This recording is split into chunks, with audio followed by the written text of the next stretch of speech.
Hola, buenas tardes. Muy buenas tardes, buenas tardes. Buenas tardes, doctora. Buenas tardes, doctora. ¿Empezamos? Buenas Sí, señora, ya podemos. ¿Listo? ¿Ya estamos cuántos en clase? Estamos ¿Cuántos? 78, bueno, 77.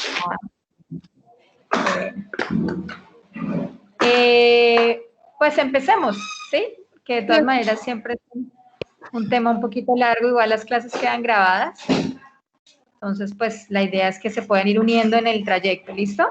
Gracias. Bueno, yo les voy a hablar a ustedes en esta tarde sobre depresión y trastornos adaptativos y con un poco más en el enfoque en atención primaria, que es la idea que tengo con ustedes, que siempre salgan un poco más, digamos, entrenados en esa parte. ¿Listo? Como la señal está molestando tanto, pues me avisan cuando se dañe un poco, si nos toca parar, repetir, me comentan como la vez pasada. ¿Listo?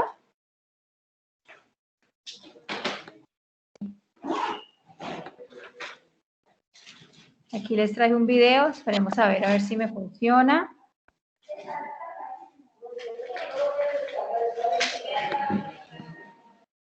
Este no lo puedo mover de acá.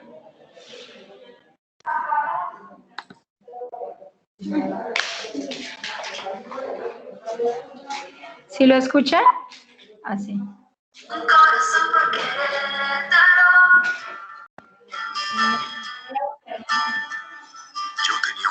Yo no ¿Se miro que se escucha? reproduciendo ningún video. Cada vez que el perro aparece. No está reproducido. Sí, pero no se ve nada. ¿No se alcanza a ver el video? Tal vez darle play de nuevo. No, señora. A ver. ¿Se escucha? Sí, pero no se ve. ¿No se ve? Un perro negro. Su nombre era No, no se ve. No, se escucha No, que no se ve hay un nada. perro negro y ¿No pero se como ve? tal no se ve. ¿No se ve nada? ¿Qué ven ustedes allá? No se Negro. Todo ¿Negro? negro. Negro. negro. Mm.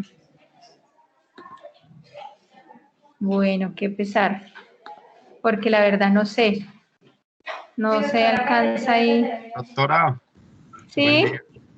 Sucede Nos que cada podemos uno ver de los que va a ver el video tiene que darle play para poder ver el video. Aquí se está reproduciendo muy bien, era lo de tener un perrito, se llama depresión. No, no escucho bien. O si No, pero yo quieres, le doy aquí play, pero me dicen que no lo ven. No ven porque acá sale la imagen y el sonido, pero me dicen que no ven la imagen, ¿sí?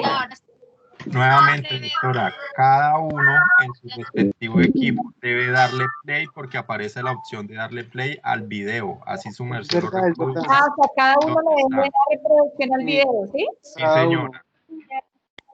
Cada uno le da play Ah, y ya. listo.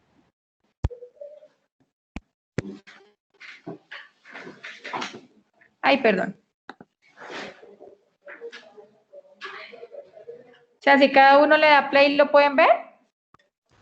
Sí, señora. Sí, señora. Ya lo tengo. Ah, bueno. sí, señora. Listo. Si quieren, cierran los micrófonos de ustedes para que cada uno lo vea y cuando terminen me avisan, ¿sí?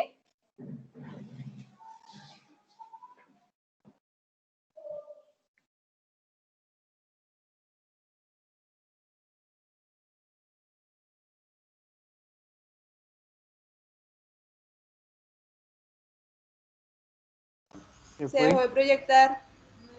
Se dejó de Proyectar. proyectar. Murió.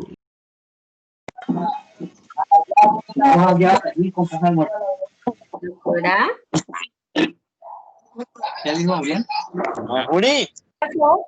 ¿Se salió de la presentación? No sé qué Sí, pasó. señora. Dejó de Señora. compartir ya. No, pero no le hundí nada. Él solito se salió. A ver.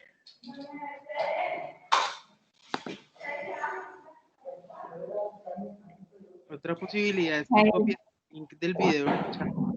Nosotros lo reproducimos. Dime. Sí, es Otra más fácil, ¿cierto? que nos mandes el link del video y lo reproducimos. Listo. Ahorita bueno, empecemos ahí la clase por lo que ya llevamos este tiempito y yo les dejo entonces el link del video para que lo vea cada uno, ¿listo? Vale. Esperemos que baje aquí la clase.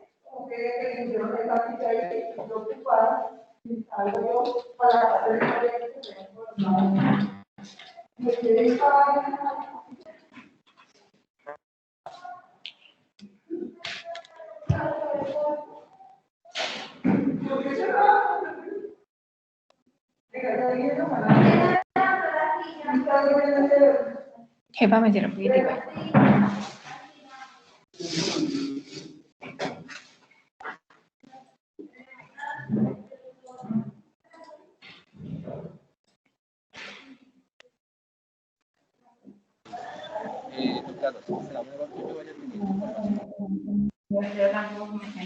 Bueno, listo. ¿Ya están viendo la presentación? ¿Ya están viendo la presentación? Sí, doctora. Sí, señora. Listo. Entonces yo después les dejo lo del video para que después los vean. Entonces, estas son las diapositivas que ustedes vieron conmigo la clase que yo les dicté, un poco pues para que ustedes se den cuenta la importancia de aprender sobre estos trastornos porque los van a encontrar. Entonces, acuérdense que 5 trastornos mentales aparecen dentro de las 20 causas de carga de enfermedad y los trastornos mentales son los mayores responsables del crecimiento en la morbilidad y la mortalidad a nivel global. Lo que les traje también la vez pasada, un poco para que se den cuenta los años de vida perdidos por discapacidad en un 34%, los años de vida relacionados con la mortalidad un 19%. Entonces, esto que vamos a hablar es importante, el lugar que ocupa Colombia, ¿sí? Estamos entre los primeros 10 de años de vida ajustados a la discapacidad y los años de vida perdidos por discapacidad. Dentro también de la tablita de las que hablábamos de las patologías más frecuentes, pues miren, en el primer puesto, pues digamos que en Colombia ocupa el 5.º puesto, pero entre las primeras y las más frecuentes, pues estamos hablando de la depresión. La edad de aparición en el grupo etario de los 50, de los 15 a los 50 años, ¿sí? Y más o menos en una carga de enfermedad del 8.2%. ¿Me están escuchando? Sí, doctora. Sí, señora. Bueno, Entonces, al hablar un poquito de estas diapositivas, como lo quería la vez pasada, era sensibilizarlos frente a que esto que vamos a empezar a hablar, pues es frecuente, lo vamos a encontrar en la consulta, lo van a ver más de lo que ustedes piensan y más después de toda esta situación de la pandemia. Entonces, es importante aprender a abordarla, aprender a manejarla y bueno, pues, sin antes decirle que es importante aprender a identificarla. Entonces, vamos a hablar de trastornos depresivos. ¿Cómo se define un trastorno depresivo? Es un estado de abatimiento e infelicidad que puede ser transitorio o permanente. Así lo definimos, la parte depresiva. Este es un parrafito que saqué de la psicopatología descriptiva, que es un libro que el doctor Guerra también les referenció a ustedes. Creo que lo pueden encontrar por internet. Doc, a mí no me ha pasado la diapositiva. ¿No ha pasado la diapositiva? ¿Alguien más le pasa? Va en la diapositiva. No, a nosotros sí nos pasa bien. No les entiendo, toca uno por uno. Estamos en la diapositiva 9, doctora. 9. Karen Lucía, Señora, ¿ves la diapositiva? veo la diapositiva 9, doctora. O sea, cuando se instaura el párrafo que les digo, ¿todos están viendo esa diapositiva 9? Sí, doctora. Sí, señora. Sí, señora. Entiendo que estamos teniendo bastantes dificultades, entonces, pues preguntamos para que las personas de pronto que no la están viendo, probablemente les tocará salir y volver a entrar. Entonces, o los que, si todos están escuchando y alguien no está escuchando. Sin embargo, Entonces, ¿señora? no, que les voy a decir que igual de les compartir las diapositivas para que, pues, si algo vayan viendo para que no se interrumpa tanto la clase. Okay. Entonces, cuando se instaura de manera persistente, estamos hablando de la tristeza, transforma profundamente la percepción que el individuo tiene de sí mismo, de los demás y de la vida. Entonces, aquí estamos hablando de la tristeza. Un poquito sobre epidemiología de los trastornos depresivos. Ya como lo veníamos hablando, en el año 2020, o sea, este año se iba a identificar como la primera o segunda causa de carga de enfermedad global, la cual es cierta.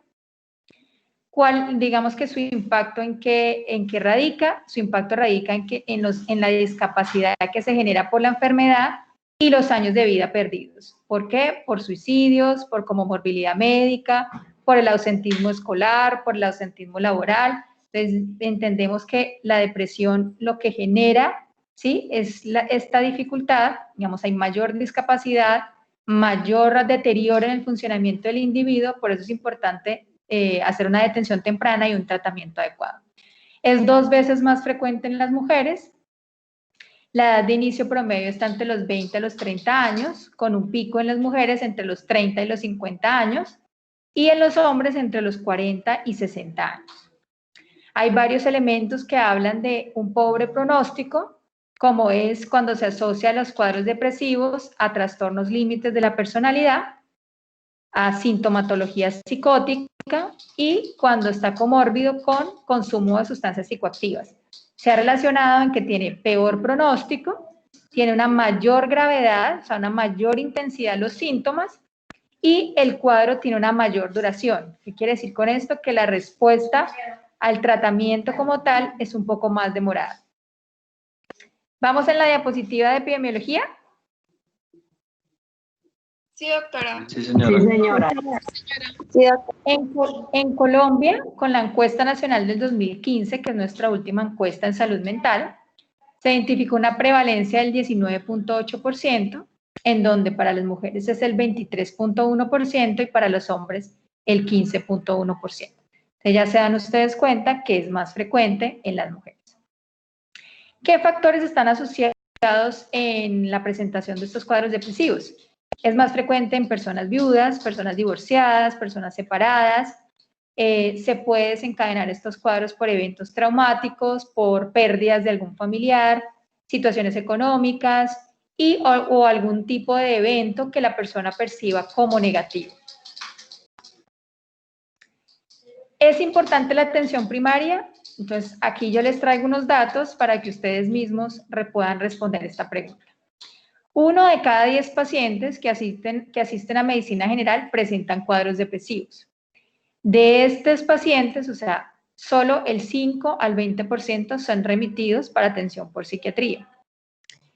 El 60% del cuidado en salud mental se realiza en escenarios de atención primaria. O sea, es un gran porcentaje.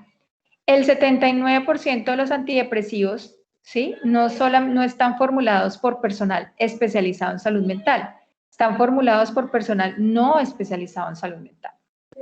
Y con respecto al intento de suicidio, lo que se ha encontrado es que el 38% de las personas consultaron, ¿sí?, a sus proveedores de salud una semana antes y en un 64% consultaron 4 semanas antes del evento de intentar quitarse la vida.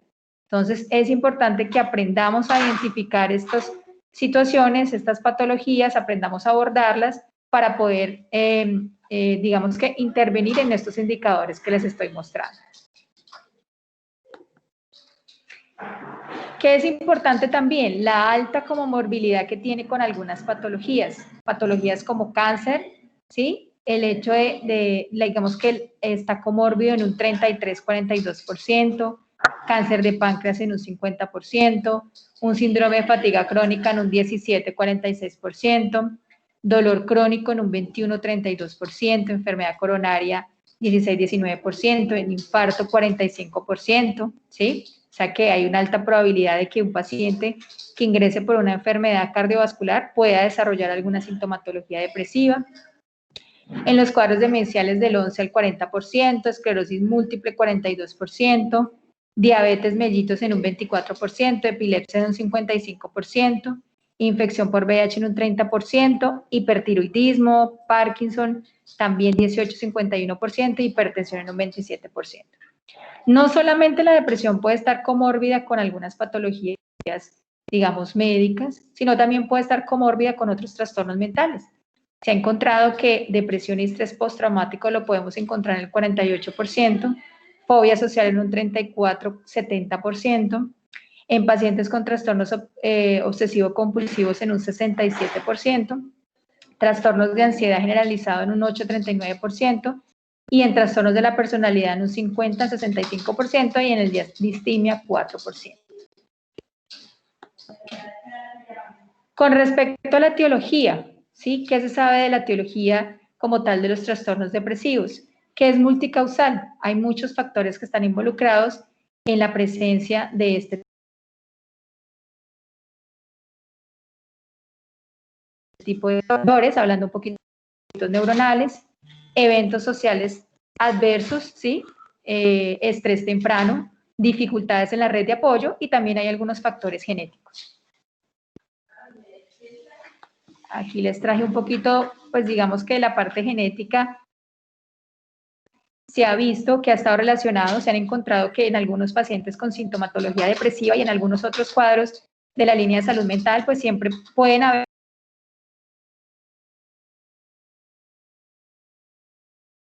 en algunos casos si hay antecedentes de enfermedad mental. ¿Listo? Con respecto a la parte de los neurotransmisores, toda la parte del circuito neuronal, toda la parte biológica, les traje un poco el eje hipotálamo hipoficiario adrenal y lo que se habla es que en pacientes con sintomatología depresiva hay una hiperactividad del eje. ¿Listo? Normalmente, ¿qué pasa? En el hipotálamo se libera el factor hipotalámico liberador de corticotropina. Este, a su vez, estimula la liberación de la hormona adrenocorticotropa. Esta estimula en la glándula suprarrenal la elevación del cortisol.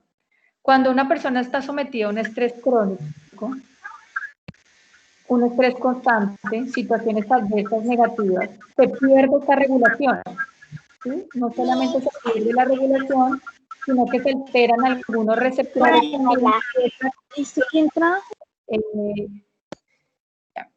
Se pierde esa regulación, se alteran también los receptores y esa regulación negativa pues favorece que no haya un control, que el cortisol siga elevando y esto también puede llevar a la muerte neuronal. Por eso es que los medicamentos, o más digamos que los medicamentos antidepresivos, algunos duales, favorecen la neuroplasticidad, se impiden la pérdida neuronal y favorecen esta plasticidad. Entonces, es importante hacer una detención temprana de los cuadros depresivos e iniciar un manejo lo más rápido posible. Cuando hablamos de estrés crónico, ¿qué puede ser? Falta de apoyo emocional, una pérdida o abandono de los padres a muy temprana perdón, chicos, a muy temprana edad. Otras cosas que se han relacionado es el abuso sexual y el abuso físico. Eso se han reconocido como unos factores desencadenantes. Entonces, si se dan cuenta, cuando veíamos ese gráfico anterior que yo les ponía también algo psicológico o eventos traumáticos, pues estamos viendo cómo esos eventos traumáticos pueden alterar completamente toda la parte del eje, ¿sí? Y a su vez liberar y aumentar algunas sustancias que están relacionadas con la presencia de los síntomas. A su vez también el estrés crónico que hace también estimula el locus coeruleus. Ahí está involucrada la noradrenalina. Cuando hablamos de cuadros depresivos y en general las patologías de la línea mental, siempre van a escuchar noradrenalina, dopamina, serotonina, porque digamos que han sido las teorías más adecuadas para poder explicar la presencia de la sintomatología. Cuando está la situación de el estímulo a través del estrés crónico, el locus coeruleus, la liberación de noradrenalina, también lo mismo. Se pierde un poco este control, ¿sí? Y vamos hacia la disminución, y esto es lo que genera síntomas depresivos, alteración en la atención y alteración en funciones ejecutivas. Importante lo que les dije ahorita. ¿Por qué se ha visto que la serotonina está implicada? Porque pues digamos que esto ha sido ensayo y error, y pues digo, los antidepresivos son inhibidores de la recaptación de serotonina, se dieron cuenta que mejoraba la sintomatología depresiva, entonces la serotonina también se involucró en la teoría de la parte depresiva, como si estuviera una hipofunción de la serotonina o de las vías serotoninérgicas, y esto generaría los síntomas depresivos. Por eso, al inhibir la recaptación, aumentaría en la hendidura sináptica y favorecería la mejoría del cuadro. Los 3 neurotransmisores que están implicados, entonces la noradrenalina, que está implicada en la parte de la motivación, la vigilancia, el interés, la dopamina, que está implicada en procesos de atención, de motivación, de placer, de recompensa, de anticipación, por eso ustedes la van a ver muy involucrada cuando estén hablando de trastornos por consumo de sustancias psicoactivas, es decir, patologías adictivas, y la serotonina ha estado también involucrada con el impulso, el control del impulso. ¿Cuál es el cuadro clínico? Entonces tenemos que hay una alteración en el afecto, ¿sí? Y si ustedes lo buscan, pues buscan alteraciones en el afecto, les va a aparecer los trastornos depresivos y los trastornos afectivos bipolares, ¿sí? ¿Qué pasa en el afecto? Tenemos una persona que está triste, con deseos de llorar, sensación de vacío, pérdida de placer, baja autoestima, apatía, ansiedad. En el área del pensamiento empieza a existir baja concentración, enlentecimiento, culpa, indecisión, pesimismo, ideas de desesperanza, ideas de minusvalía, ideación de muerte, ideación suicida. En la actividad motora que podemos ver un paciente inhibido o podemos ver un paciente inquieto, hiperactivo, pero esta inquietud y esta hiperactividad no tiene ningún propósito. Es decir, el paciente se levanta, camina, no se puede quedar quieto, camina, o sea, no tiene ningún propósito de levantarse para ir al baño, para ir a algo, sino que sencillamente lo hace. Manifestaciones somáticas, estamos hablando de insomnio, hipersomnia, disminución o aumento del apetito, disminución de la actividad sexual, fatigabilidad, múltiples quejas somáticas, múltiples quejas de dolor, síntomas psicóticos, también podemos ver en los cuadros depresivos, como son las ideas delirantes o la actividad alucinatoria, con ideas de culpa, pero estas ideas de culpa son ideas ya de tipo delirante, ideas de hipocondría, ideas nihilistas, autorreferenciales o persecutorias. ¿Me escuchan hasta ahí? Sí, señora. ¿Está ahí? ¿Entienden algo? Me dice. Un poco la clasificación de los trastornos depresivos. Entonces, ustedes van a ver que hablamos de distimia, que es un trastorno depresivo persistente. Esta es una depresión que se caracteriza por ser obviamente persistente, pero es una depresión que tiene una intensidad muy baja. ¿Qué quiere decir con esto? Que el paciente puede durar muchos años teniendo ese afecto bajo, o algunas ideas de minusvalía, desesperanza, pero no alcanzan una gran intensidad como para que el paciente rápidamente consulte. Entonces, por eso la distimia tiene como un criterio diagnóstico 2 años de estado de ánimo depresivo constante o recurrente. ¿Qué quiere decir recurrente? Que en algunos momentos pueda mejorar un poco, pero lo que se ve es que el paciente dice, no, pues me he sentido un poquito mejor en algunos momentos, pero siempre identifica su afecto triste. Periodos de estados de ánimo normal, ¿sí? Rara vez, ¿sí? Lo que yo les hablaba, mayores algunas veces, algunas semanas, sin episodios de hipomanía, y esto es importante porque cuando ya tenemos episodios de hipomanía y episodios de manía, ya estamos hablando de trastorno afectivo bipolar, que eso lo van a ver en otra clase. Entonces es importante que el paciente haya permanecido todo este tiempo con una sintomatología depresiva, no de mucha intensidad, por eso de pronto no había consultado, ¿sí? Que mejora en algunos momentos, pero es muy raro que el paciente diga me sentí mejor, o que la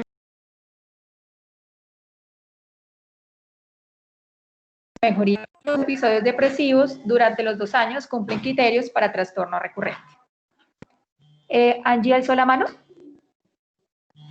¿Sí? Angie Carolina Franco. ¡Ay, el micrófono! ¿Me escucha? Sí. Bueno, doctora, yo tengo una pregunta.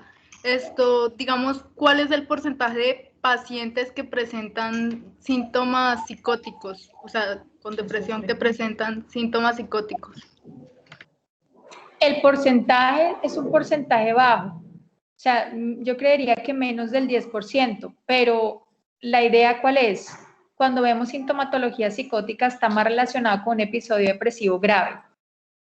¿Sí? Una depresión ya muy grave. O sea, ya ahí ustedes no tienen duda de que el manejo tiene que ser intrahospitalario. Pueden haber sintomatología psicótica como actividad alucinatoria, que las voces le dicen que se mate, que no sirve para nada. Ojo con eso. Los síntomas psicóticos están muy relacionados con el estado afectivo del paciente. ¿Sí? O sea, se relacionan con el estado afectivo. O sea, cuando uno le pregunta, ¿y qué le dicen las voces? Las voces me dicen que me mate, que yo no sirvo para nada, que soy un estorbo. O las ideas delirantes son de ese tipo, de ruina, nada va a mejorar, yo estoy vacío, estoy muerto por dentro, estoy podrido. Cuando hablamos de esas ideas nihilistas. Luisa, ¿levantaste la mano?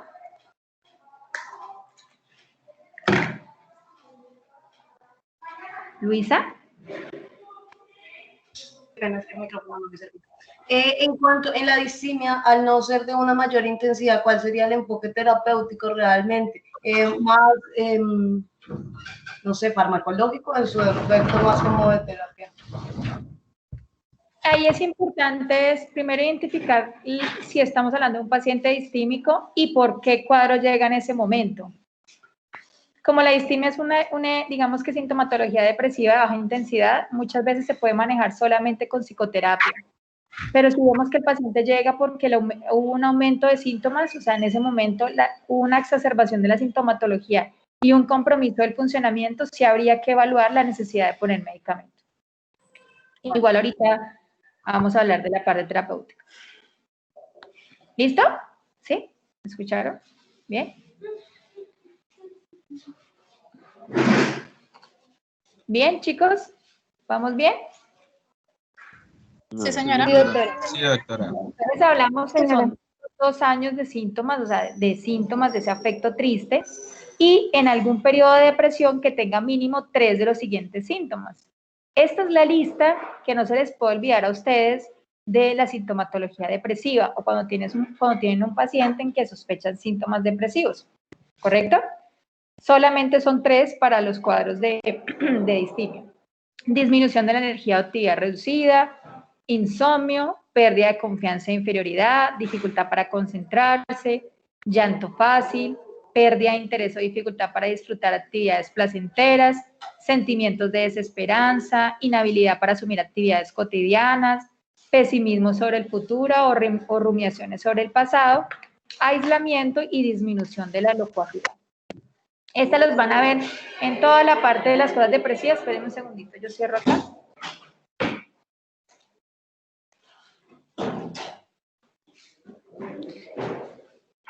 Y ustedes se van a dar cuenta que en qué influye, digamos que cómo hacemos para clasificar un episodio leve, moderado, según la cantidad de estos síntomas que tenga el paciente. Ahorita lo vamos a ver. Depresión durante el embarazo. Entonces, estos son síntomas depresivos, ¿sí? Que se asocian obviamente durante la gestación. Pueden existir pensamientos de muerte y muchas veces intentos de suicidio. ¿Está asociado con qué? ¿Por qué es importante manejar la depresión durante el embarazo? Porque se asocia con conductas como pobre apego al cuidado prenatal, o sea, pobre control de su embarazo, entonces la mujer no va, o si va y le mandan las vitaminas no se la toma. Mayor frecuencia de conductas de riesgo como es consumo de sustancias psicoactivas y malos hábitos alimentarios. Mayor predisposición a una depresión posparto, ¿cierto? ¿Y en qué va a afectar esto? Pues va a afectar un poco como ese apego materno-infantil. La prevalencia puede ser fluctuante. Yo les mostré aquí, ahí abajo, el primer trimestre se habla más o menos del 7.4%, en el segundo trimestre del 12.85% y en el tercer trimestre también lo que vamos a ver es que va a aumentar ese proceso. ¿Qué es importante acá? Ay, perdón. Perdón. ¿Qué es importante acá? Lo que más vemos es que cuando arranca el embarazo puede haber sintomatología ansiosa, sintomatología depresiva. A la mitad del embarazo también. Al final del embarazo lo que vemos es que hay un poco más de sintomatología ansiosa con respecto al desenlace del embarazo. ¿Sí? Sí se pueden aparecer cuadros depresivos, pero los cuadros depresivos van apareciendo desde el principio del embarazo, por eso es tan importante que los podamos diagnosticar a tiempo. Factores de riesgo para que una mujer pueda presentar depresión durante el embarazo: separación, fallecimiento de un ser querido, desempleo, pobre red de apoyo, bajo ingreso económico, embarazo no deseado, violencia física y emocional, uso de tabaco, uso de alcohol, bajo nivel escolar y antecedentes de trastorno mental. Esto es muy importante. Si una mujer tiene un antecedente de un cuadro mental, es un punto que hay que tener muy, muy presente y pedir, digamos, un manejo interdisciplinario para poder estar pendientes en el momento en que se desencadenen síntomas. ¿Qué puede pasar con una depresión? ¿Qué se ha visto que está relacionado los cuadros depresivos durante el embarazo? Con anormalidades de la placenta, hemorragias, partos prematuros, y está muy relacionado con las catecolaminas. Si hay una mayor liberación de catecolaminas, esto va a afectar el tono de los vasos sanguíneos, hay mayor predisposición para una preeclampsia, a su vez también un retraso del crecimiento intrauterino. ¿Qué se ha visto? Un estudio siguieron estos chicos que nacían con restricción del crecimiento intrauterino y en la edad adulta que se vio que tenían mayor morbilidad y mortalidad por alguna causa cardiovascular. Entonces, esta diapositiva es para mostrarles lo importante que es manejar la depresión durante el embarazo porque está relacionada con complicaciones del mismo. Ya aquí, ya les hablé ahí embarazo, ahora les hablo de disforia posparto, o sea, ya en el posparto de la mujer. Esta disforia posparto es lo más frecuente, se da en un 60, un 80% de las mujeres, ¿verdad? Se inicia el segundo o el tercer día del posparto. ¿Cuál es el cuadro clínico? Tristeza, llanto, irritabilidad, falta de energía, insomnio global, ansiedad, cefalea. Se cuestiona todo el tiempo la mujer acerca de su habilidad para cuidar el bebé. Muchas veces está relacionado con antecedentes familiares o personales y cuando ya ahí había un cuadro de pronto depresivo como antecedente o si hay antecedentes en la familia, con pobre red de apoyo y conflictos de pareja. ¿Qué pasa con la disforia posparto? Muchas veces no se diagnostica, las personas no consultan por esto, remite espontáneamente y básicamente lo que se requiere es un acompañamiento psicoterapéutico, o sea, no hay necesidad de medicación. Cuando ya hablamos no de una disforia posparto, sino que hablamos de una depresión posparto, ya ahí es otra cosa diferente. Entonces estamos hablando, digamos que han intentado definir la depresión posparto, no solamente en el posparto, sino que se ha visto que la mamá o la madre ya venía depresiva durante el embarazo. Por eso hablamos de depresión perinatal. Una prevalencia del 7 y el 20%, se ha relacionado con algunos factores de riesgo como historia previa de depresión, volvemos al mismo factor de riesgo, falta de apoyo psicosocial, madres solteras, adversidad económica, exposición a violencia doméstica o a eventos traumáticos. ¿Qué pasa? Digamos que también hay sintomatología depresiva, pero esta sintomatología es de tan grande intensidad que afecta completamente el funcionamiento de esa madre, ¿sí? Su situación familiar, su situación de pareja y, lo más importante, afecta a ese vínculo madre-hijo. Entonces, es una depresión de mayor intensidad, síntomas vegetativos atípicos, hipersomnia, aumento de apetito, irritabilidad, ideas de autodestrucción, culpa, miedo, incapacidad de asumir labores maternales. Entonces, a veces dicen, no lo quiero tocar, no lo quiero coger, no lo voy a bañar, le voy a hacer daño, quítenlo, no lo quiero ver, ¿sí? Rechazo al recién nacido, y en algunas ocasiones puede presentar sintomatología psicótica. Listo. Luego viene otra clase, digamos que otra forma de depresión, que es el síndrome mixto de ansiedad y depresión. Como vimos. Doctora, una pregunta. Sí. ¿Esa depresión por posparto generalmente cuánto tiempo dura, o la materna en ese estado cuánto tiempo puede llegar a encontrarse? Eso depende. Cuando ya tenemos de una depresión posparto, ya estamos hablando de que hay que hacer un manejo intrahospitalario y hay que iniciar medicación. Los medicamentos antidepresivos, usualmente, ¿cuánto se demoran en actuar? Los inhibidores de la... ¿Como una semana? 3 semanas, profe. 3 semanas. Exacto, entre 2 a 3 semanas, ¿sí? Entonces, en eso usted esperaría que hubiese una respuesta parcial. Para lograr, digamos que entender que el medicamento ha funcionado, hay que esperar casi 3 meses. O sea, que un paciente se empieza a recuperar después de 3 semanas, un mes. ¿Sí? Cuando ya estamos hablando de que hay necesidad de poner medicación porque la intensidad de los síntomas está fuerte. Cuando hablamos de que es una disforia, pues resuelve espontáneamente. Está muy ligada a toda la parte hormonal, ¿no? Todo ese cambio hormonal que se da en el posparto. Más o menos un mes, 45 días, 2 meses. Síndrome... Señora. A una paciente que presente depresión posparto, ¿podría llegar a atentar contra la vida del recién nacido? Sí, sí. Y casos hemos visto, ¿no? Claro, puede atentar contra la vida del recién nacido porque puede generar sintomatología psicótica. Y en ese momento la madre está con una alteración completa sensoperceptiva y puede matar a su bebé, desconociendo, digamos, en ese momento la gravedad de lo que está pasando, por lo que está tan desorientada, digamos, descoordinada o con tanta alteración de la sensopercepción. Pero eso más se relaciona con sintomatología psicótica, o sea, depresión, pero con síntomas psicóticos. ¿Listo? Sí, señora, gracias. ¿Sí? Síndrome mixto de ansiedad y depresión. Entonces, ustedes se dieron cuenta la alta comorbilidad de estos dos cuadros clínicos. ¿Cómo se presenta este cuadro? Pues ni estamos en depresión completamente, ni el paciente está en ansiedad completamente, sino que tiene de los dos, ¿correcto? Entonces, síntomas depresivos y ansiosos, pero en ninguno de los dos casos reviste magnitud tal para diagnosticar o un cuadro o el otro, ¿cierto? No podemos decir, sí, solo tiene sintomatología depresiva, es la depresión. No, vemos que hay sintomatología de los dos lados. Pacientes que pueden presentar boca seca, visión borrosa, temblor, palpitaciones, esto está muy relacionado con la ansiedad, irritabilidad, negatividad, rumiaciones, retraimiento social, puede agitarse en algún momento, insomnio, fatiga, dificultades en la concentración. Cuando hay un estado comórbido, decir depresión y ansiedad, la respuesta farmacológica es menor que manejar netamente un cuadro de ansiedad o manejar netamente un cuadro depresivo. Cuando vemos que las dos se mezclan, la respuesta terapéutica es menor.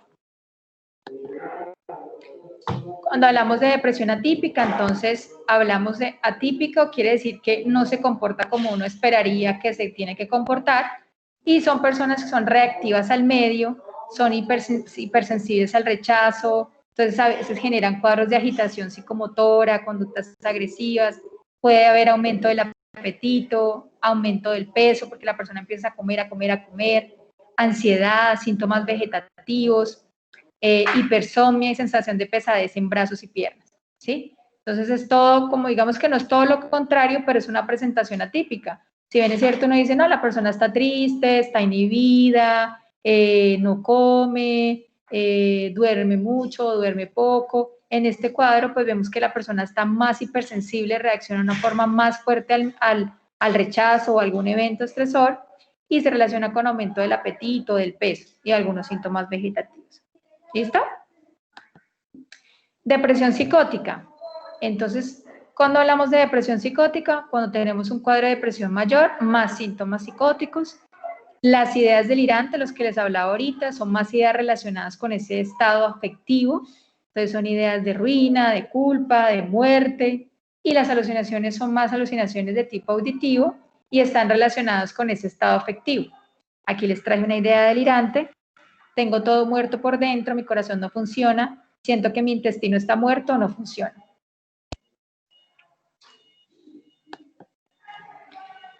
Otro tipo de, digamos que dentro de la depresión podemos encontrar también los trastornos disfóricos premenstruales, o sea, dentro de la parte afectiva, ¿sí? Cuando hablamos de trastornos afectivos, podemos hablar también de trastorno disfórico premenstrual, y este se caracteriza por una depresión, ansiedad, labilidad durante la última semana de la fase lutéinica, después de la ovulación, y culmina con el inicio de la menstruación.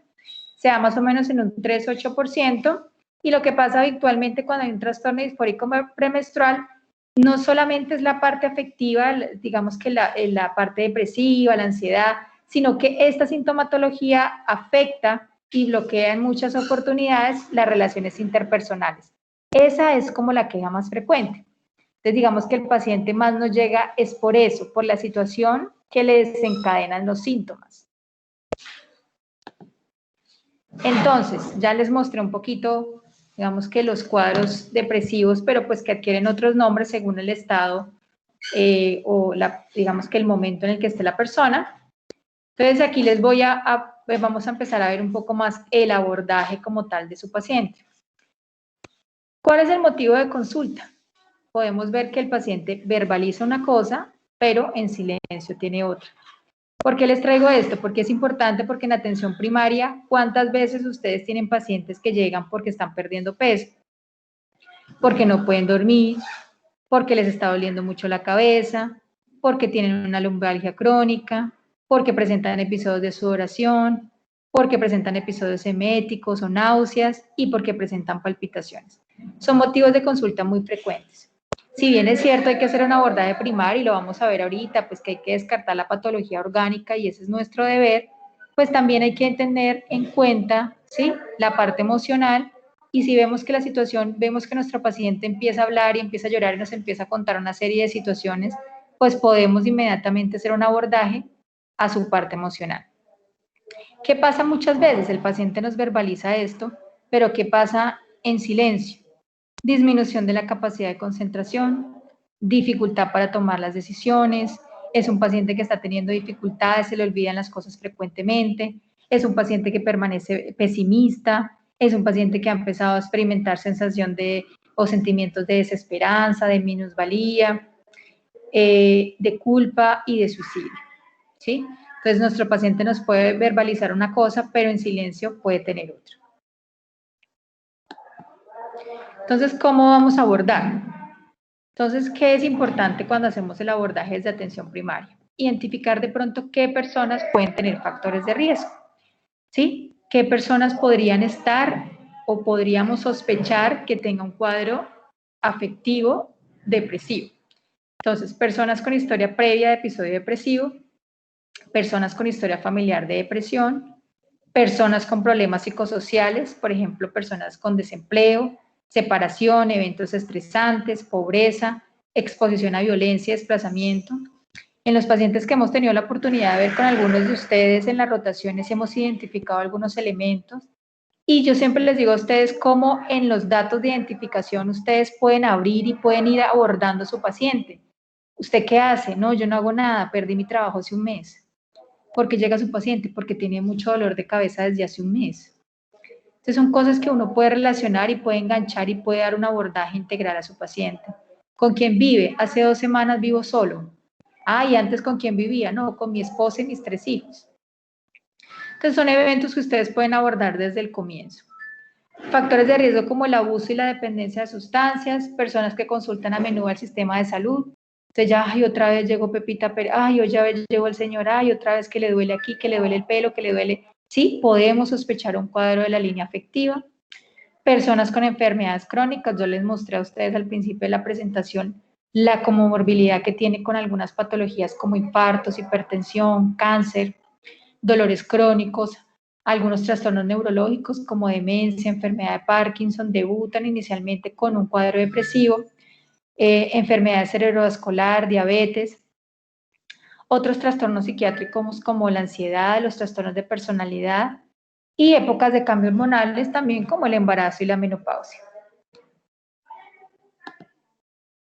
Otros factores de riesgo, historia de intentos de suicidio, sedentarismo, o sea, alteraciones a nivel del estilo de vida, pérdida o separación temprana de la madre, vivir en un área urbana, malas relaciones interpersonales y una edad entre los 25 y 44 años y mayores de 60, que estén frente a situaciones como duelo, muertes o pérdida de algún familiar. Esos son los factores de riesgo.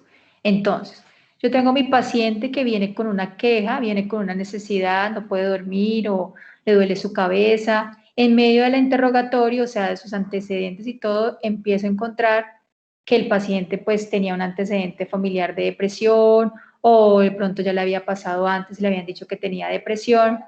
Y aquí hay dos preguntas que nos da el Ministerio de Salud y que en general los han tomado de otros, digamos, guías para el manejo de atención primaria. Y es básicamente lo siguiente: durante los últimos 30 días se ha sentido a menudo desanimado, deprimido o con pocas esperanzas. Durante los últimos 30 días ha sentido a menudo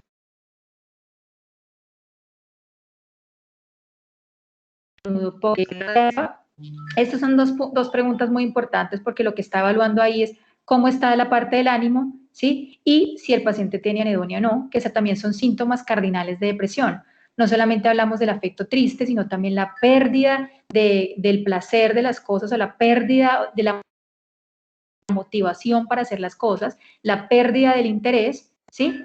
Y eso lo podemos relacionar y eso también son síntomas cardinales de los cuadros depresivos. A su vez que la fatiga, esa fatiga crónica, dinamia, astenia, también. Si la respuesta del paciente mayor de 18, porque eso es para abordaje de pacientes mayores de 18, es positiva, pase a hacer un checklist como tal de los criterios diagnósticos. Entonces tenemos un paciente que fuimos más activos a la hora de preguntar si venía con cambios en su ánimo o si ya no disfrutaba las cosas como la disfrutaba antes. Entonces vamos a ser un poco más activos a la hora de preguntar. Estos son los criterios del DSM-5 para episodios depresivos. Léanlos, apréndanselos porque es el checklist que utilizamos para poder interrogar a nuestro paciente. Muchas veces nuestro paciente nos los cuenta: no he podido dormir, me siento triste, lloro, no quiero comer, pero otras veces nosotros somos los que tenemos que preguntarle porque para nuestro paciente es difícil de pronto que le demos ese abordaje de que es un compromiso emocional. Entonces siempre va a rodar por lo somático, digamos que por lo físico, es que me duele, es que no puedo, es que no más por la parte emocional. Entonces, ¿cuáles son los criterios generales? Duración mínima de 2 semanas, y esto es importante. Ustedes se van a dar cuenta que en todos los criterios del DSM-5 el tiempo es fundamental para diagnosticar las patologías. Entonces, aquí tenemos que el síntoma cardinal, como es el afecto triste, o la anedonia como tal, debe estar por más de 2 semanas. No hay síntomas para llenar criterios de un episodio de manía o hipomanía, ya les expliqué por qué. No es atribuible a ningún síndrome mental orgánico ni al uso de sustancias psicoactivas, esto también es importante, por eso hay que descartar la parte orgánica. En el criterio B, síntomas típicos, entonces hablamos de que hayan 2 o 3 de los siguientes síntomas, 2 o 3 para el C10 y para el DSM-5, 1 de los 2 primeros.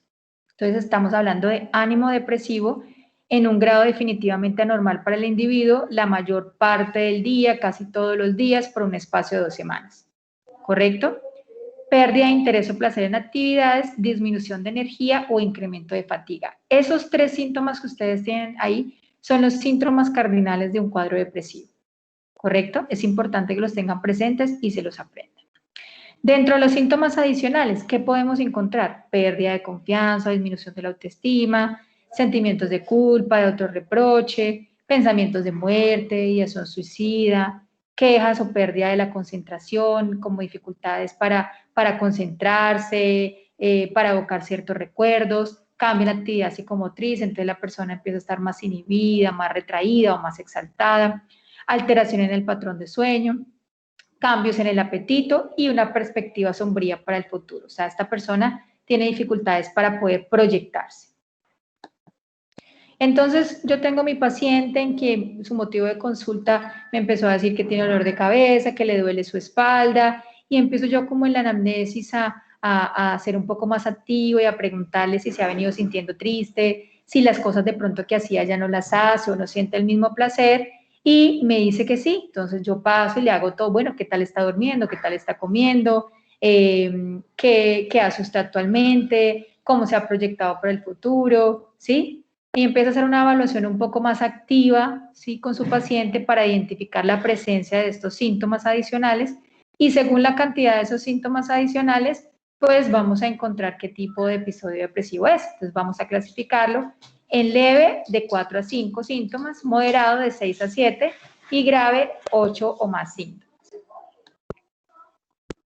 Entonces, según la cantidad de síntomas, entonces el 6-10 nos da la oportunidad de clasificar nuestros episodios depresivos en episodio depresivo leve, episodio depresivo moderado, episodio depresivo grave sin síntomas psicóticos y episodio depresivo grave con síntomas psicóticos. Entonces, ¿qué tenemos hasta ahora?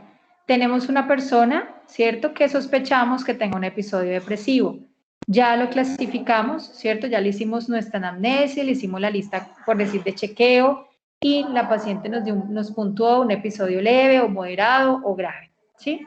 ¿Qué es importante? Como ustedes son atención primaria, hay que hacer un abordaje integral de nuestro paciente. Entonces, hay que tener en cuenta que los diagnósticos diferenciales, ¿sí? Hay que tener en cuenta que otras patologías pueden cursar con sintomatología depresiva, por eso hay que hacer un abordaje integral. Entonces, en la revisión por sistemas es importante, por eso yo molesto con la revisión por sistemas, ¿sí? Cómo tiene la piel, si es aumento de peso, si tiene estreñimiento o no. La parte urinaria es muy importante en paciente adulto mayor. Entonces, como diagnóstico diferenciales tenemos trastornos de ansiedad, tenemos la depresión bipolar. Acuérdense que si el paciente tiene un episodio de manía, un episodio de hipomanía, ya no estamos hablando de netamente un cuadro depresivo monopolar, si ya estamos hablando de una patología bipolar. Un duelo normal, muchas veces, ¿sí? Una persona dice, mire, me falleció mi ser querido, y luego vamos a hablar de duelo. Un cuadro demencial, una persona adulta mayor que debuta con una sintomatología depresiva, se le están empezando a olvidar las cosas y eso lo empieza a deprimir porque ya no está funcionando de la misma forma que lo venía haciendo. El hipotiroidismo e hipertiroidismo, esto es muy importante para que ustedes lo tengan presente porque digamos que hay que solicitarle esas pruebas a nuestros pacientes. Uso crónico de sustancias psicoactivas o medicamentos, trastornos por somatizaciones o esquizofrenias incipientes, esto más que todo en adolescentes o niños, enfermedades médicas como el cáncer, la insuficiencia renal aguda, infecciones por VIH, enfermedad de Cushing, enfermedad de Parkinson. Entonces, es importante hacer un diagnóstico diferencial. ¿Bien hasta ahí todos? Sí, señora. Sí. ¿Todos me escuchan bien? El internet ha sido ameno hoy. Bueno, entonces, ¿por qué es importante hacer un diagnóstico diferencial? Porque es importante siempre que ustedes en atención primaria y nosotros, digamos que también cuando tenemos este paciente que no ha sido estudiado, siempre es importante descartar que no haya una causa orgánica, ¿sí? En el hospital hay un estudio que muestra que en el hospital general 1/3 de las personas con síntomas depresivos tienen una condición clínica adyacente. Si bien es cierto, podemos manejar la sintomatología depresiva, el paciente nunca va a mejorar. ¿Por qué nunca va a mejorar? Porque la causa real no está controlada, ¿sí? Entonces, para esto que es importante, una muy buena historia clínica, una muy buena entrevista y según lo que ustedes, como ustedes digamos que enfoquen a su paciente, pues asimismo pueden pedir los laboratorios.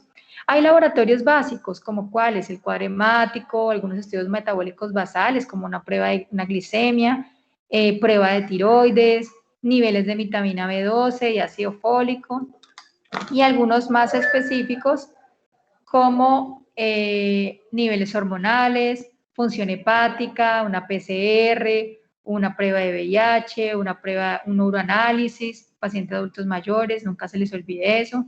Pruebas de tóxicos, si usted sospecha que el adolescente está consumiendo o este adulto está consumiendo, pues hay que pedir unas pruebas de tóxicos.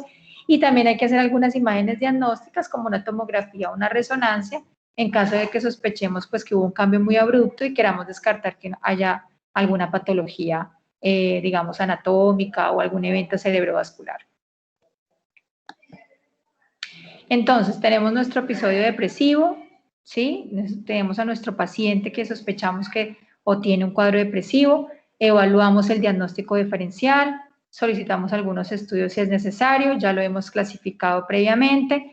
¿Qué es importante? Evaluar el riesgo suicida. ¿Por qué es importante? Porque se ha encontrado que en más del 50% de las autopsias psicológicas, la cual pues se les hace es para terminar la idea, Nelsi, se les hace a personas que han fallecido por suicidio, han encontrado sintomatología depresiva, o sea, cuadros depresivos.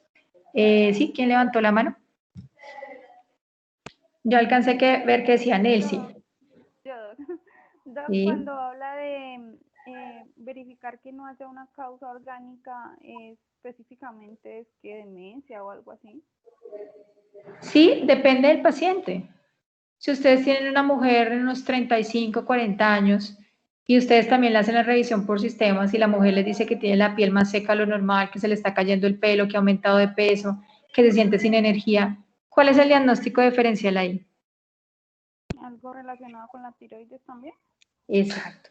Si tiene una persona adulta mayor que la familia la lleva y le dice, mire, mi mamá nunca ha presentado esto, pero ahorita llora, está angustiada y de un momento a otro empezó a hablar algunas cosas raras, se le están olvidando las cosas. Si bien es cierto, puede ser un cuadro depresivo, hay que descartar un compromiso orgánico. O sea, eso es básicamente lo que me refiero, ¿sí? A la causa orgánica, en algunos, no siempre. Pero por eso es tan importante hacer una historia clínica completa, hacer un examen físico completo, ¿sí? Para que en dado caso, ¿no? Hicimos todos los estudios, estamos solamente hablando de que es un cuadro depresivo, pues se maneja netamente el cuadro depresivo. ¿Correcto?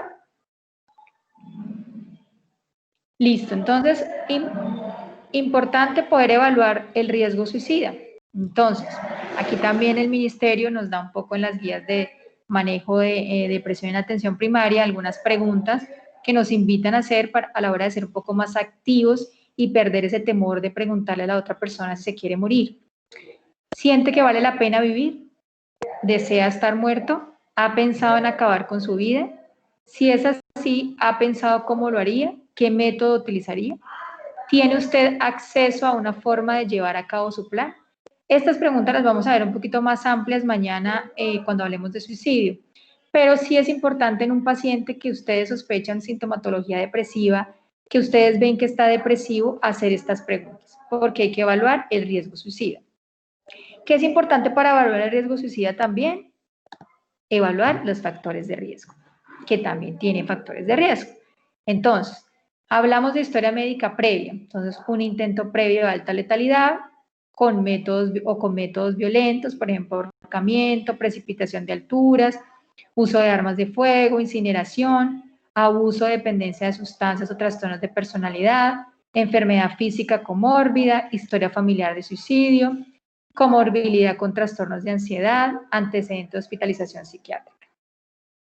Síntomas como la anedonia, ustedes ya saben que es esa falta de placer, esa pérdida de interés, y es muy difícil vivir así, si nos ponemos en el lugar de nuestro paciente que no le siente placer a nada, no tiene interés de nada, pues pierde completamente las motivaciones. Ansiedad severa, ataques de pánico, ideas de desesperanza, insomnio y pobre concentración. Eventos psicosociales vitales, que son como factores de riesgo cuando estamos evaluando riesgo suicida. Estado civil, se ha relacionado más en personas solteras, viudas, divorciadas o separadas. Pérdida, personas que están experimentando en ese momento una pérdida de un ser querido. Personas que tengan una muy mala red de apoyo. Y pues eso está muy relacionado con el hecho de vivir solo también. Entonces, ya evaluamos el riesgo suicida, clasificamos nuestro episodio, hicimos un diagnóstico diferencial, evaluamos el riesgo suicida y tenemos que hay 3 casillas en donde vamos a meter a nuestro paciente. Puede ser que no tenga un episodio depresivo, o puede ser que tenga un episodio depresivo leve, puede ser que tenga un episodio depresivo moderado, o puede ser que tenga un episodio depresivo grave, ¿correcto? ¿Qué hacemos con un paciente que tenga un episodio depresivo leve? Entonces, básicamente, lo que nos invitan las guías es que este paciente debe ser manejado en atención primaria, ¿sí? Se maneja solamente con psicoterapia, no está indicado el uso de psicofármacos. Es importante poder hablar y explorar con el paciente, pues, los eventos o las situaciones que han desencadenado estos síntomas. Hay que programar citas, pues, más seguidas, hay que decirle, bueno, vengan 3 semanas, venga más para seguir evaluando cómo va la intensidad de los síntomas. En caso de que el paciente no vaya, pues está indicado hacer un contacto telefónico, mandarlo obviamente a hacer ejercicios, se está hablando un poquito de toda la parte del mindfulness, estilos de vida saludables y higiene de sueño. ¿Qué tenemos con un episodio depresivo moderado? Bueno, ojo, si el episodio depresivo leve lo vamos evaluando, la intensidad de los síntomas cambia, pues inmediatamente también va a cambiar el episodio, ¿sí? O el episodio no resuelve, pues hay que también remitirlo a psiquiatría. Cuando tenemos un episodio depresivo moderado, un episodio depresivo grave, pues ya hay una indicación de iniciar tratamiento farmacológico y hay una indicación también, pues, de remitir a psiquiatría. Cuando hablamos de una hospitalización, cuando mandamos a nuestro paciente y decimos debe estar hospitalizado, o sea, no lo puede ver por consulta externa al psiquiatra, sino hospitalizado. Cuando tenemos un paciente con intento de suicidio, cuando tenemos un paciente con ideación suicida estructurada, cuando tenemos un paciente con síntomas psicóticos, cuando tenemos un paciente con compromiso del estado general. ¿Qué quiere decir esto? No, es que lleva 3 semanas sin comer. Pues ese es un paciente que ya tiene compromiso de su estado general. Conductas de riesgo, daño autoinfligido, consumo de sustancias que pongan en riesgo, obviamente, la vida de la persona y estresores psicosociales. Cuando hablamos de estresores psicosociales, pues estamos hablando de su red de apoyo. Si nosotros identificamos un adolescente que sospechamos que tenga una sintomatología depresiva, que tiene asociado consumo de sustancias psicoactivas, pero a la vez también este paciente tiene una pobre red de apoyo, identificamos que el ambiente es un ambiente estresor, pues es un paciente que debe ser manejado intrahospitalariamente. Entonces, ¿de qué depende nuestro tratamiento ambulatorio o intrahospitalario? De que nosotros tengamos la certeza diagnóstica, o sea, esto es un cuadro depresivo grave, leve, moderado, grave, con o sin síntomas psicóticos. Descartar otras patologías somáticas, descartar consumo de SPA u otros medicamentos. Por eso, obviamente, hay estudios como los tóxicos, que son más específicos. Evaluar antecedentes de hospitalizaciones, de medicamentos y respuesta a tratamientos previos. Riesgo de suicidio, hay que evaluar la red de apoyo, hay que evaluar la gravedad de los estresores psicosociales, o sea, el ambiente en el que está nuestro paciente y que tanto esta sintomatología afectiva pues tiene un compromiso funcional, que es muy importante. Entonces, cuando hablamos de depresión, hablamos de tiempo, hablamos de cantidad de síntomas e intensidad de los síntomas y hablamos de que esos síntomas deterioren el funcionamiento de nuestro paciente. Entonces, como primera línea, digamos que lo que se ha mostrado y la mayor evidencia está siempre en hacer un manejo conjunto entre psicoterapia y farmacoterapia. Eso es lo que ha mostrado que hay una mejor remisión de la sintomatología depresiva. ¿Psicoterapia de qué corte? Hay muchas. La que más se ha visto que ha funcionado es la terapia cognitivo-conductual, psicoterapias interpersonales, psicoterapias breves, de corte sistémico, de corte psicodinámico. Tenemos la parte psicofármacos o farmacoterapia, como los inhibidores de la recaptación de serotonina, los antidepresivos tricíclicos inhibidores de la MAO y los antipsicóticos en caso de que el paciente pues tenga una depresión con síntomas psicóticos. ¿Cuánto es el tratamiento? El tratamiento es entre 6 a 9 meses después de que su paciente responda. ¿Correcto? Si el paciente logra remisión de síntomas en 1 mes, 2 meses, a partir de ese momento se cuentan los 6 a 9 meses. ¿Listo? ¿Cuáles son los inhibidores de la recaptación de serotonina? Fluoxetina, duloxetina. ¿Qué más? Sertralina, escitalopram. Correcto. Muy bien. ¿Sí? Esos son los inhibidores de la recaptación de serotonina. Fluoxetina, sertralina, escitalopram, duloxetina, ¿sí? Tenemos duales, venlafaxina, desvenlafaxina. Bueno, en inhibidores de la recaptación también está la paroxetina. Entonces tenemos varias opciones de antidepresivos. Tenemos bupropión, que no actúa sobre la serotonina, sino sobre la noradrenalina y la dopamina. La trazodona, que ustedes también la van a escuchar frecuente, que no la usamos, es un antidepresivo, pero no la usamos casi para manejo netamente antidepresivo, porque para ser antidepresivo requiere una dosis más alta. La manejamos básicamente para manejo del insomnio. Y pues los tricíclicos, está la mitriptilina y mipramina, ¿sí? Los que más usamos, los inhibidores de la recaptación de serotonina. Esos son los que más usamos por sus efectos, digamos que tienen menos efectos adversos, no quiere decir que no los tengan, los tienen, a veces son muy incómodos en los pacientes, pero pues comparado con los tricíclicos, pues tienen un mejor perfil de seguridad. Entonces lo que hablábamos, fluoxetina, viene en cápsula, viene en suspensión, viene en jarabe. Es importante que se aprenda la presentación de los medicamentos. La dosis 20-40 miligramos día, puede llegar hasta 80-100 miligramos día. Esto básicamente es para uno entender en qué momento puede responder el paciente y en qué momento no. Las dosis más altas de los inhibidores de la recaptación de serotonina los van a ver en cuadros como los trastornos obsesivos compulsivos. Se sabe que responden a dosis muy altas. Tenemos la sertralina, tenemos el escitalopram, tenemos la paroxetina, la fluoxamina, tenemos tricíclicos como les decía, la imipramina, la clordimipramina, aquí no están los duales. Y básicamente de qué depende que uno escoja uno o el otro, del perfil que tenga nuestro paciente, de si está más medicado o no, de si ha respondido previamente o no a qué medicación respondió, si hay algún antecedente familiar también.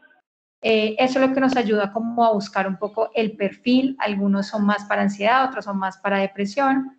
Entonces digamos que eso es lo que nos ayuda más como a manejar para escoger qué antidepresivo vamos a utilizar. Los test que están en el plan obligatorio de salud, o sea, de fácil acceso, la fluoxetina, la sertralina y el escitalopram.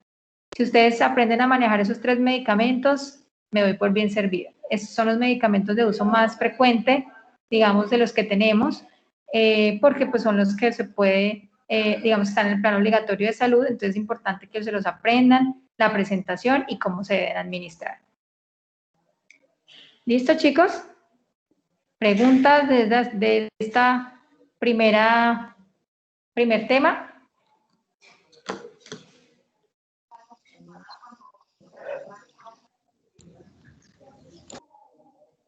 Doc, en cuanto al aumento de la dosis en fluoxetina, en escitalopram, bueno, usted dijo que la dosis variaba y que podía llegar hasta 100 miligramos en fluoxetina, ¿sí? Sí.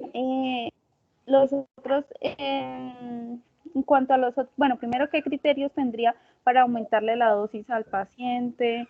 Que el paciente no responda. O sea, para que tú le puedas aumentar la dosis a un paciente es que no mejore. De resto, si el paciente responde con 20 miligramos, lo dejas con 20 miligramos. Pero si el paciente tú ves que responde o responde parcialmente, lo empiezas a ajustar la dosis. Ese es como el criterio, digamos, más fuerte para esa parte. ¿Y más o menos por cuánto tiempo sería el manejo farmacológico, Doc, en un paciente así? Después de que el paciente remita, son de 6 meses, 9 meses o 1 año de uso constante del medicamento. Vale. Si el paciente, a ver, para que responda un paciente con una sintomatología depresiva, acuérdese que el medicamento empieza a actuar después de 2 a 3 semanas, o sea, casi como el primer mes. Y para evaluar que un medicamento no funcionó son casi 45 días, 2 meses. Entonces, a veces es un tratamiento largo, el paciente se agota, ve que no mejora, se pone más pesimista, o sea, no es tan sencillo. Por eso hay que tener una muy buena comunicación con nuestro paciente, explicarle muy bien los tiempos, bajar las falsas expectativas, pues porque si no el paciente se va a agotar y va a decir, no, esto no tiene solución y va a seguir con su sintomatología depresiva. ¿Alguien tiene alguna otra pregunta? Sí, Doc, en cuanto a la terapia electroconvulsiva real, por ejemplo, el otro día un doc sí nos decía que era una alternativa, cuando pues, el manejo farmacológico no funcionaba. Realmente acá en Colombia, por ejemplo, sí lo usamos. Aquí en Colombia se usa, lo que no, digamos, aquí en Villavicencio, el único que hace TEC es el hospital departamental y con un TEC de años luz, porque la terapia electroconvulsiva ya cambió, ya hay que tener un anestesiólogo, hay que tener un neurólogo, se seda al paciente, se induce la convulsión, y también está la estimulación magnética transcraneal. O sea, son dos, digamos que intervenciones que también se pueden hacer y están dentro del algoritmo de atención en la parte más baja. ¿Sí? O sea, cuando ya nuestro paciente no resuelve, cuando ya no resuelve la sintomatología, no hay respuesta al medicamento, las ideas de suicidio son persistentes, tenemos un paciente con alto riesgo de autoagresión, que ya llevamos todos los medicamentos y ninguno ha funcionado, pensamos en la terapia electroconvulsiva o la estimulación magnética transcraniana. Okay. ¿Y con qué duración, por ejemplo, la haría? ¿Con qué duración? Sí, o sea, eso ya depende de la mejoría. Hay pacientes que se les hace una terapia cada semana y con una o dos salen. ¿Sí? Con una sola, pero hay pacientes que salen.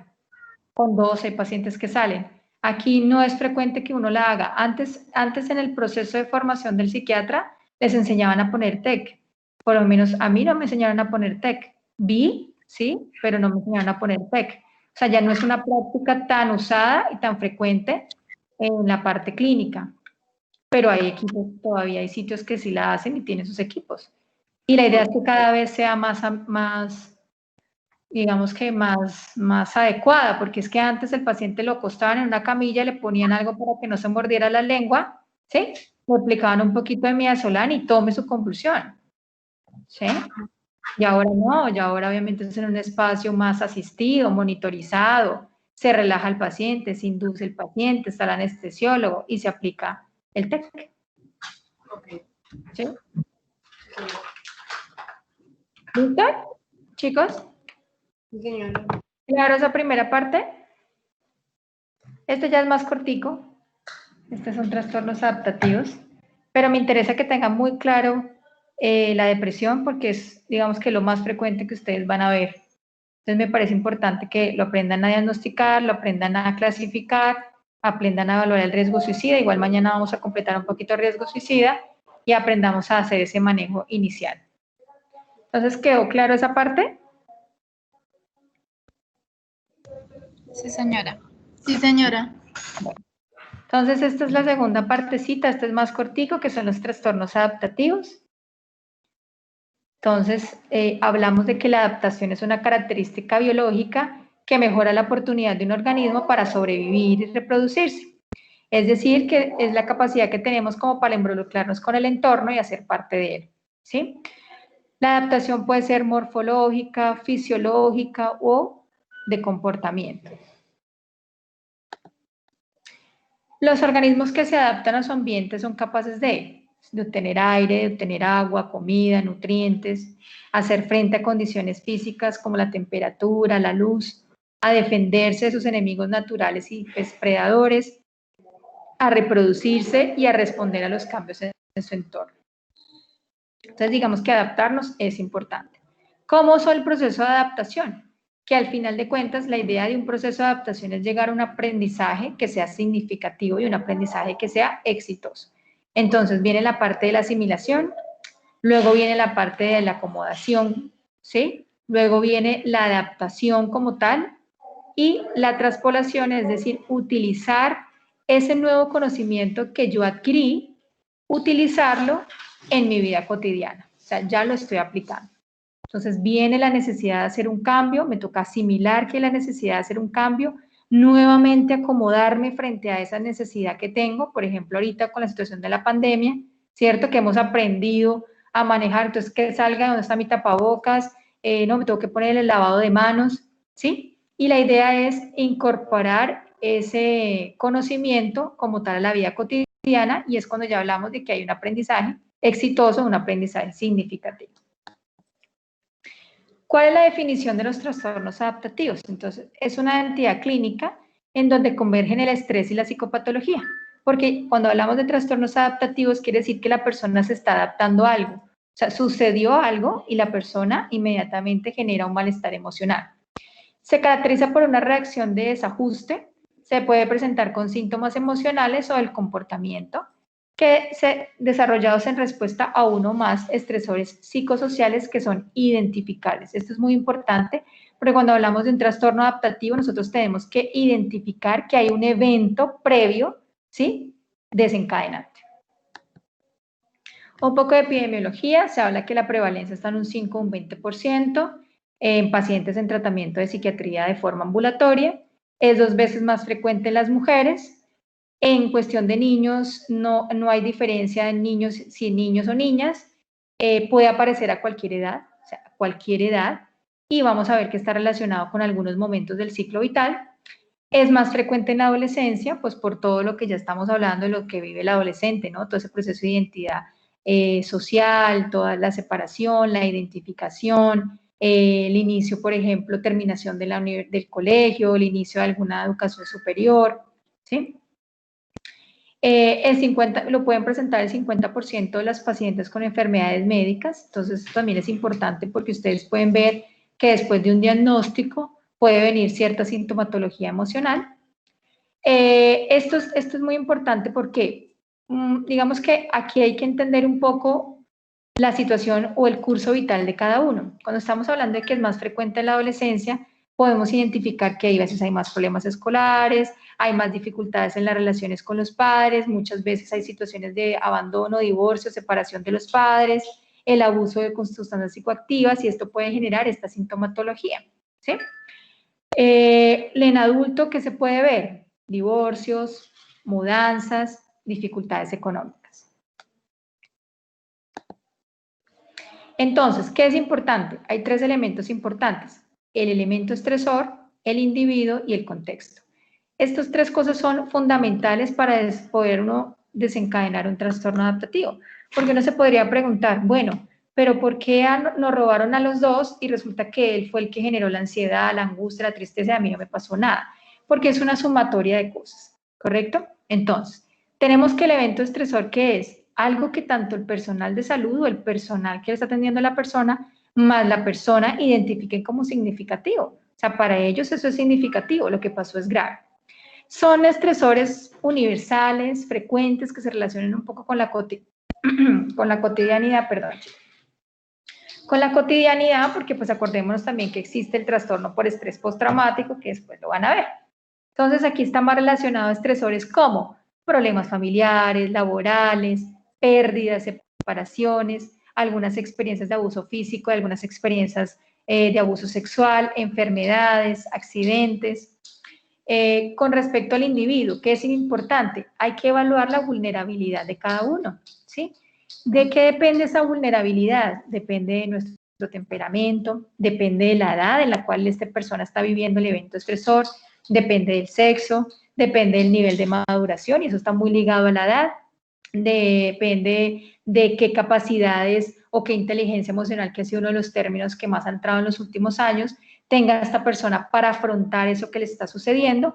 Acuérdense que cuando hablamos de la definición de salud mental, hablamos de tener la capacidad de poder afrontar las tensiones propias de la vida, ¿cierto? Un individuo que tenga unas experiencias tempranas traumáticas, pues obviamente a medida que va creciendo y se va enfrentando a otras situaciones, puede volver a desencadenar todos los síntomas.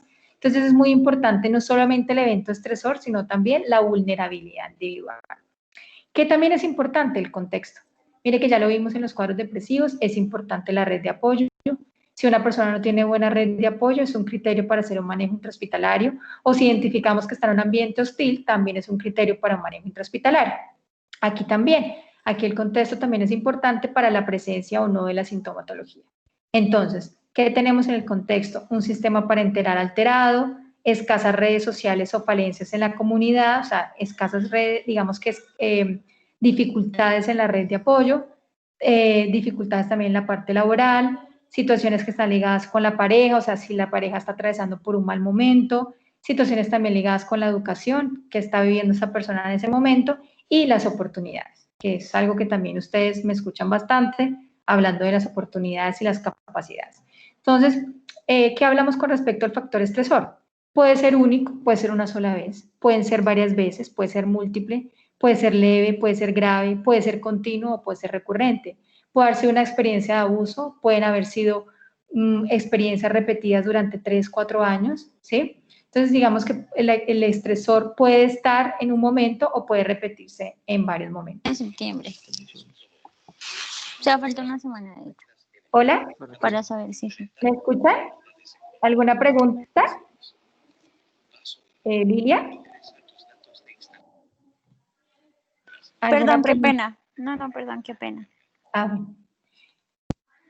Que también es importante, ya tenemos en cuenta esos 3 elementos fundamentales para poder desencadenar un cuadro adaptativo o no.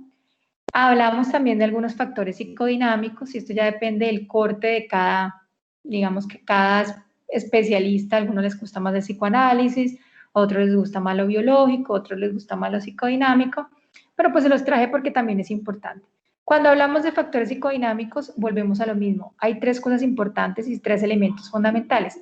La naturaleza del factor, los significados conscientes e inconscientes, ¿sí? Eso que representa para cada uno, y la vulnerabilidad del paciente. En los factores psicodinámicos, que se enfatiza en el papel fundamental que tiene la mamá, ¿sí? Winnicott ya nos ha hablado de una madre suficientemente buena, y es esa madre que da respuesta a las necesidades de ese bebé. El bebé llora y nadie sabe por qué, ¿sí? Pero la mamá dice, ay, tiene hambre, tiene frío, está chichi. O sea, la mamá logra, digamos, entender, ¿sí? Las necesidades de su hijo. Entonces, él habla de la madre suficientemente buena.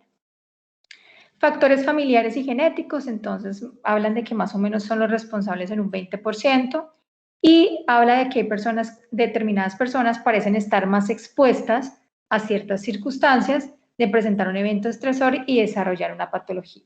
Y ahí estamos hablando un poquito de los determinantes, estamos hablando también de la vulnerabilidad.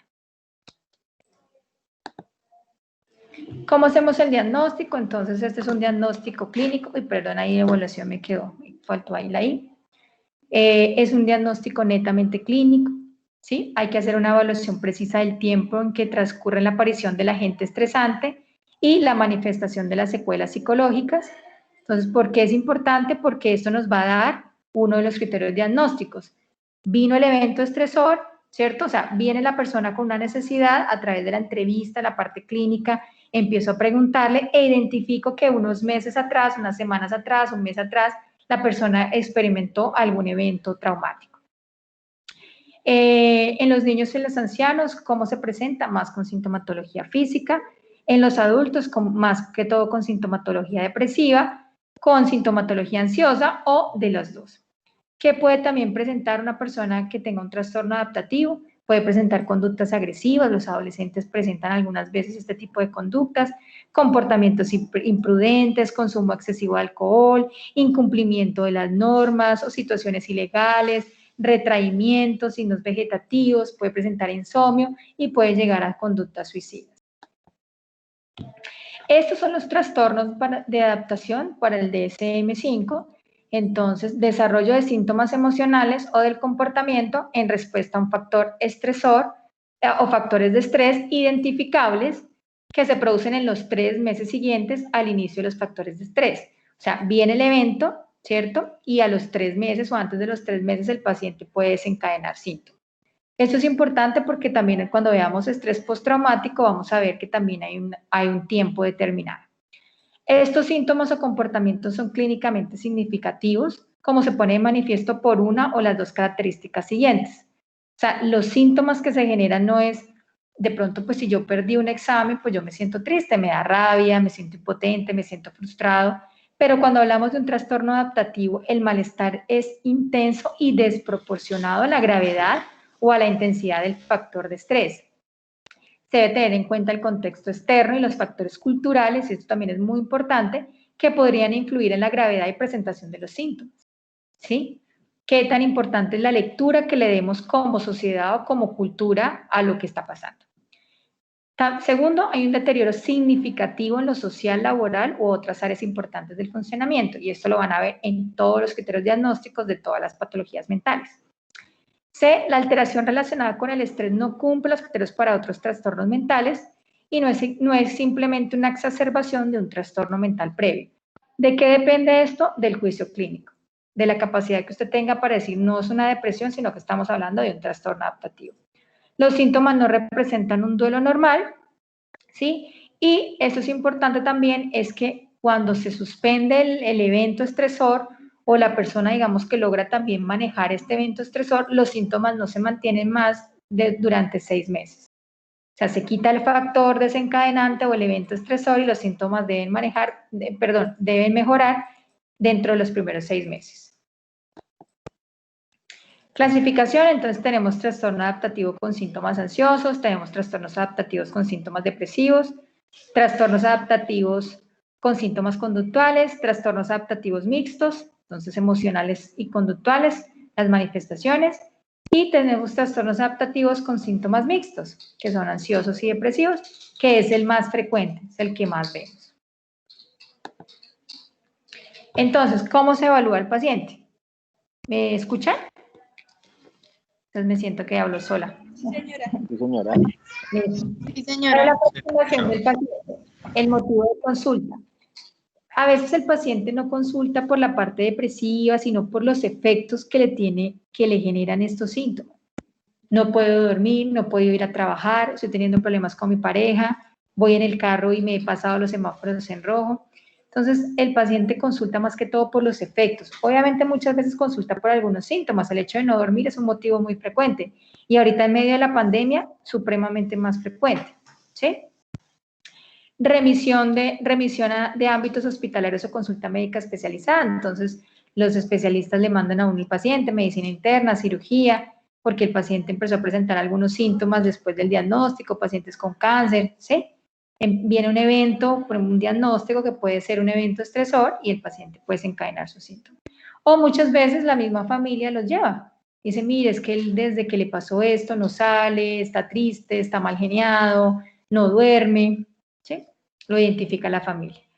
¿Qué es importante para poder hacer una evaluación completa? Hacer una historia clínica, entender el factor estresante y cuáles son sus consecuencias, explicar al paciente su situación, o sea, lo que usted está pensando, ¿sí? Mire, señora, a usted le pasó esto, mire que los síntomas se desencadenaron, y cuando usted le ayuda a entender a eso, le dicen, ay, sí, yo no había caído en cuenta que sí, efectivamente, después de que me pasó eso, yo me empecé a sentir mal, me empezaron los dolores de cabeza, me he sentido triste, de mal humor, no he podido dormir, y es entender muchas veces es la primera forma para poder manejar las cosas y para poder mejorarnos, por decirlo así. Entonces ahí estamos hablando de la psicoeducación.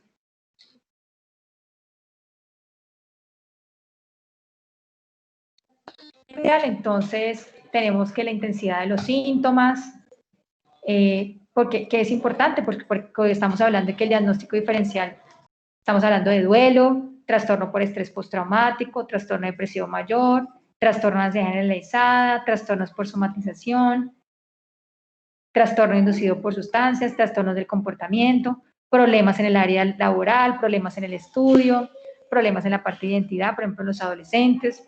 Entonces, ¿de qué depende uno u otro cuadro? De la intensidad de los síntomas, de la historia clínica, o sea, si el paciente ha tenido sintomatología previa, de las características de su personalidad. Entonces, ahí hablamos de que hay una vulnerabilidad individual y de los antecedentes familiares, ¿correcto? Y pues también digamos, de la presencia de algunos síntomas y algunos síntomas físicos.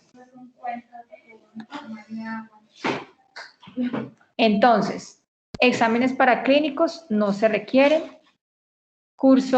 Digamos que el curso y el pronóstico pues son buenos, porque pues entiende que al quitar el evento estresor debe haber una mejoría, ¿sí? Puede haber una recuperación en un plazo de 3 meses. Si en algunos casos se viene la cronificación de los síntomas, se quita el evento estresor y persiste la sintomatología, hay que sospechar otra entidad clínica. No está indicado como tal el manejo farmacológico. Como primera línea de tratamiento tenemos la psicoterapia.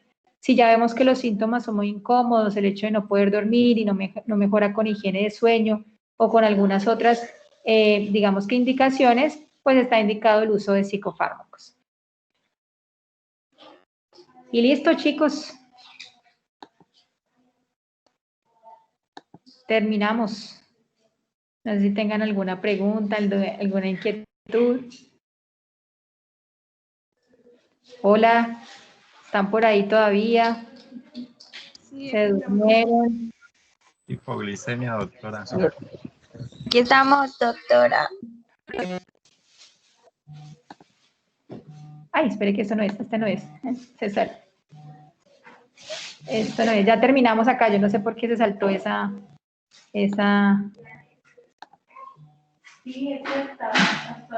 No sé cómo se deja de presentar. Bueno, ahorita que termine la reunión, supongo que saldrá de presentar. Bueno, chicos, no sé si tengan alguna duda, alguna pregunta.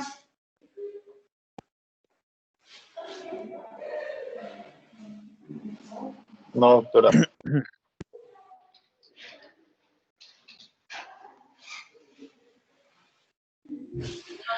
¿Todo perfecto?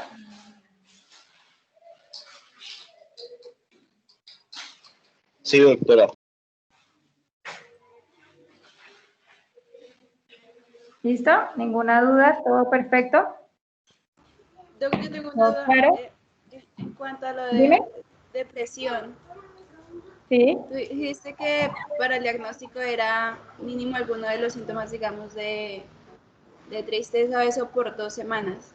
Si el paciente viene con un cuadro solo de una semana y me dice, estoy triste, no le veo sentido a la vida, bueno, pero que es solo de una semana, ¿lo diagnostico como depresión o espero el tiempo o lo medico de una vez?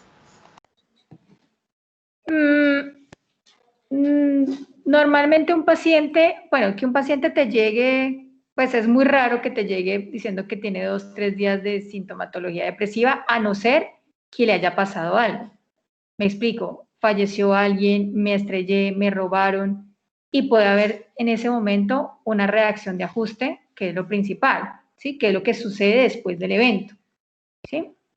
Si tiene un paciente que lleva una semana de síntomas depresivos, hay que evaluar eso. ¿Qué fue lo que le pasó? Puede ser algo reactivo, podemos estar ante un duelo normal, ¿cierto? Podemos estar ante un malestar emocional frente a una situación o un evento estresor. Si ya tenemos un paciente que identifica que lleva solo una semana, pero en esa semana pensó en quitarse la vida e intentó quitarse la vida, y ahí nomás con eso ya son elementos y hay criterios para empezar a manejar el cuadro. ¿Sí? Ahí por lo menos deben hacer un manejo intrahospitalario. Si bien es cierto no se cumple el tiempo de las 2 semanas de sintomatología depresiva, pues el paciente probablemente sí venía depresivo, ¿sí? Por tanto que ya planeó cómo quitarse la vida o se intentó agredir. Pero cuando tenemos síntomas que aparecen muy agudo, o hay una causa orgánica o hay algo reactivo a algo que le sucedió a esa persona.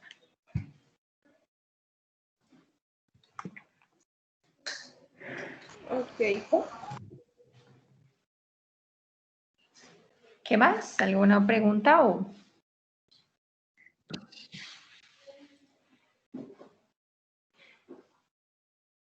¿Listo? Bueno, chicos, listo. Espero que les haya gustado la clase, espero que haya quedado claro. Cualquier duda, inquietud, pues con muchísimo gusto por el correo. Yo les envío el link de la clase a las monitoras, nochecita, porque siempre se demoran en cargar un poco. Y bueno, mañana nos vemos nuevamente en clase. Que tengan el resto de buena tarde. Gracias. Gracias, doctor. Gracias.